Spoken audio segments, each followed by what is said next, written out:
మత్స్యశాఖ సహకార సంఘం ఎన్నిక మనకి త్వరలోనే జరుగుతుంది.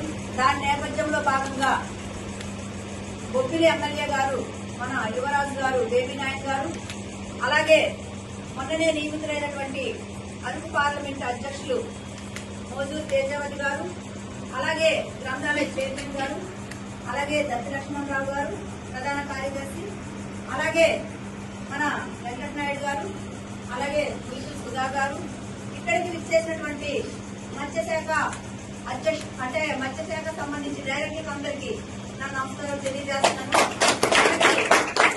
ఈ ఎన్నిక ఎంతో కీలకమైంది.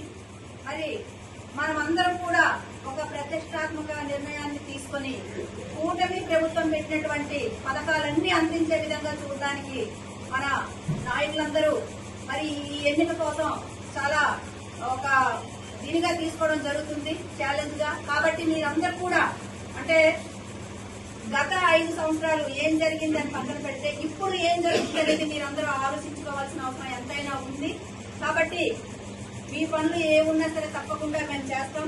మీరందరూ కూడా ఇప్పుడు ఎవరికైతే మన కూటమి తరపున నిలబెట్టినటువంటి అధ్యక్షులు ఉన్నారో వాళ్ళందరికీ మీరు ఓట్లు వేసి గెలిపిస్తారని మీ అందరికీ ప్రత్యేకంగా నేను ధన్యవాదాలు మంచి అవకాశాన్ని మనమందరం సద్వినియోగం చేసుకుని మరి ఈ రోజు ఎన్నిక మరి 30వ తారీఖున జరుగుతుంది. కాబట్టి మీరందరూ కూడా సంసిద్ధంగా ఉండండి.